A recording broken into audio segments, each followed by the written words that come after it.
Hello and welcome back to Tool Time Tuesday. Hope you're following along with everyone that is doing our monthly Tool Time Tuesday challenge.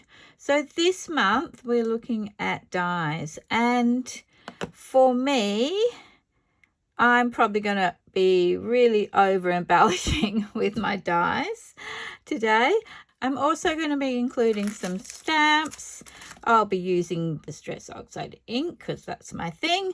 And we've got some beautiful papers that I'll be using today, which are from a company that I don't often use because it is so expensive to buy these papers in Australia, but they make the most gorgeous papers. So it's from Craft Consortium.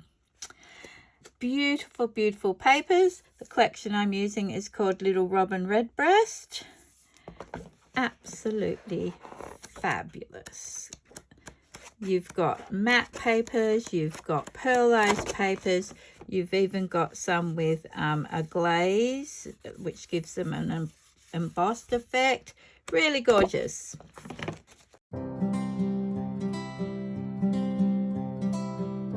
So I've done a lot of pre-prepping because I had so many dies that I wanted to use and cut out. So here are what I'll be using. There's a lot. I probably won't use all of them, but let's just talk about what some of them are that I'm using today. Just move those out the way. There we go, that's better. So I've got some foliage, some leaves, different ones. I have got these flowers that I'm going to construct, and I'll show you how to do that in a moment. So there's the stem and the leaf, and here's the flowers. And then I've got all these amazing, and there is some leaves in here as well, amazing other flowers. Most of these are from the Tim Holtz Wildflower die. I'll list all the dies that I use in the detailed section down below. You can see I'm using a really peculiar color range, and the reason I'm going with these colors, which I'm going to admit I've never done before. I mean, who uses apricot and purples and blues and greens together? However, those are the colors that are pulling in my photos. So I've got these gorgeous photos of my garden and the little bluebells popping up everywhere, flowering. They look gorgeous. And I've also got those colors in this paper that I'm using. So it's a really beautiful floral, quite petite little flowers. Everything's about 1 centimetre, I suppose, 1.5 centimetres, some of them. But those colours are featuring in there. So I'm trying to tie in this with my die cuts and my photos. So hopefully it's going to work. I've got high hopes. The other thing that I'm doing is I am copying myself. It is well known for our Scrap Lift You, another challenge happening at the moment. And so I thought I'm going to use one of my previous layouts from a couple of years ago and do a recreation of that one. So I'll put a photo in about that. Just thought it was going to work with these flowers and that I could do something with it. So I'm going to show you the full process. It is heavily mixed media based with the dies. Let's see how we go. The first thing we're going to do is create 2 backgrounds. I am doing a double page layout, and we're going to layer 3 different oxide distress inks. My choices for my background is old paper, peeled paint, and mowed lawn. So we are just doing a smooshing technique, and I've shown you this before, and I'm sure many of you do it yourselves. So let's see how it's going to look. I just want this greeny, luscious background to work on, and then we'll layer on more stamps, more papers, and lots of dies. Okay, so let's just talk about the cardstock we're using. I am using this. It is smooth, it is thick, and if you're in Australia, you can get it from Craft Online. It is, I think, 350 GSM, so it's very thick, really suitable for what we're working on when we're using lots of water and we're using lots of ink. Your cardstock's going to get quite wet, so the thicker it is, usually the better result you will have with reducing the warpage that will happen. If it does warp, we're just going to iron it. Easy peasy. I always recommend drying between layers. Okay, let's go with the second color. Now I am not going to use a different bag, I'm just working straight on top of the same one, and this is with our peeled paint. So it's a bit olivey, this color.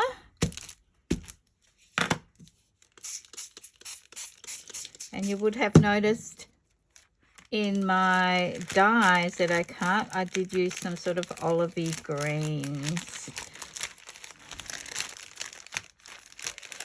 Oh, it's so pretty. I do love it. Alright, so then we're going to put this on top like this. More rubbing. Rub, rub, rub. Getting some nice texture happening. Number 3, with one of my favourite oxide distress colours. If you don't have this, you definitely should buy it. It's my favourite green, Mowed Lawn. Alright, so what we're going to do is basically we're going to stamp in a garden border along the base here. We'll be using several different colours, and I will list all the colours in the description. This is quite a long process to do, but well worth it. When you see the end result, you'll think, awesome. It's a lovely idea to do when you really want to play and really spend some time being creative. I've got several floral stamps here. I've got a few here. I may pull out some other ones as well that I will be using.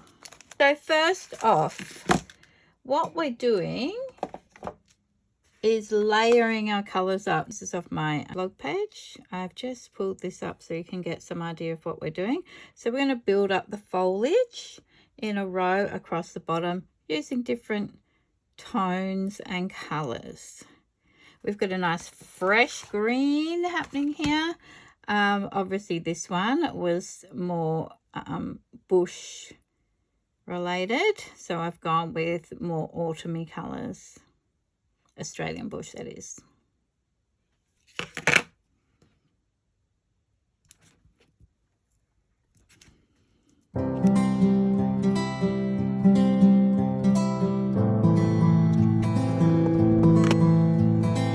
Okay, so there we've got it, our garden of plants. Have a close look if you like. So I've used several oxide inks and several stamps. All right, so our next step is to cut into this card. We need to do that before we put our background papers in. So it's a bit like fussy cutting, only we're going to use a scalpel. So we need to come from over here and cut around the garden. And this is important because we're going to slot both our papers and our photos behind. So it's almost like creating a little pocket on our layout. I find it's easier if you actually turn it this way, and then you can drag the blade down the page rather than trying to work across like this. It's much easier for cutting. So here we go.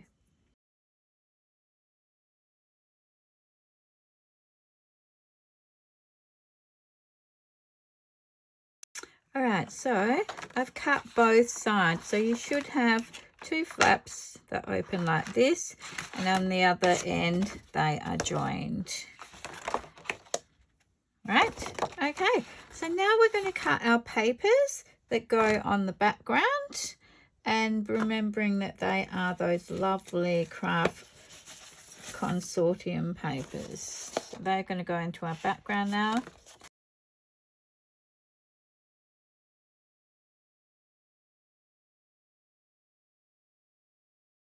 Okay, so I've put the papers in, and I've also done a little bit of stamping, just adding a few more little leaves, some paint splotches. Those are from Vicki Boutin's Fernwood, a collection.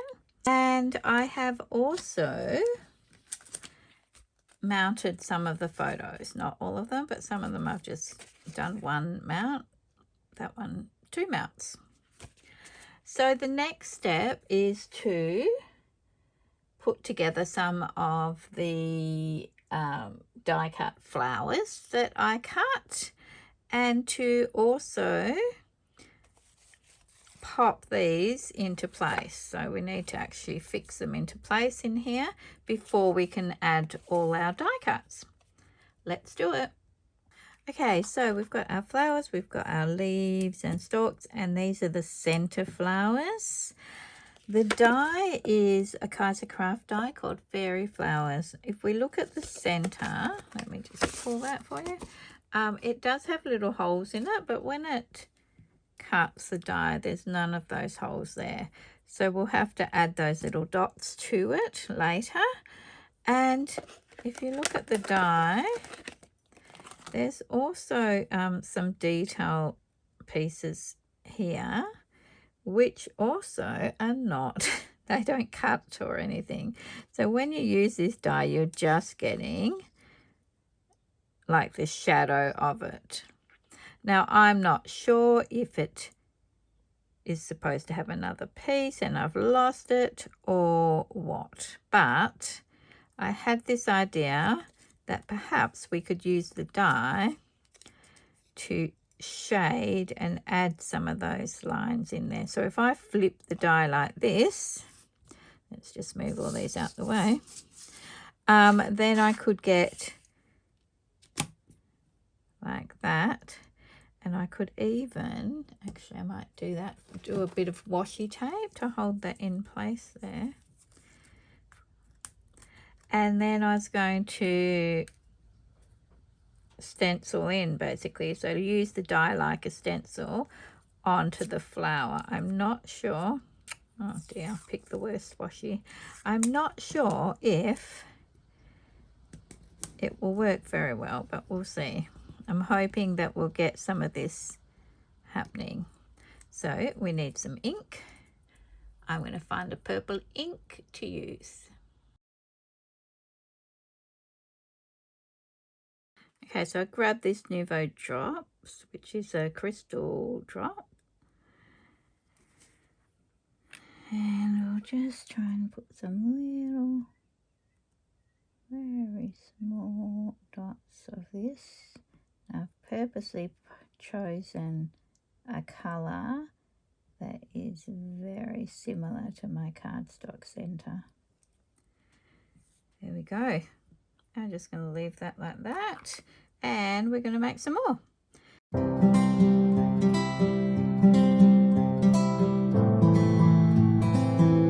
I've also added a little star, which comes from Uniquely Creative. The next thing I need to do is actually fix this down, which I will do from behind using some tape, and from in front using a bit of liquid glue. And then it's time for us to add the die cuts and the flowers that I created. So I've got quite a few of those. So what we're going to do is build on our garden here. Should be lovely.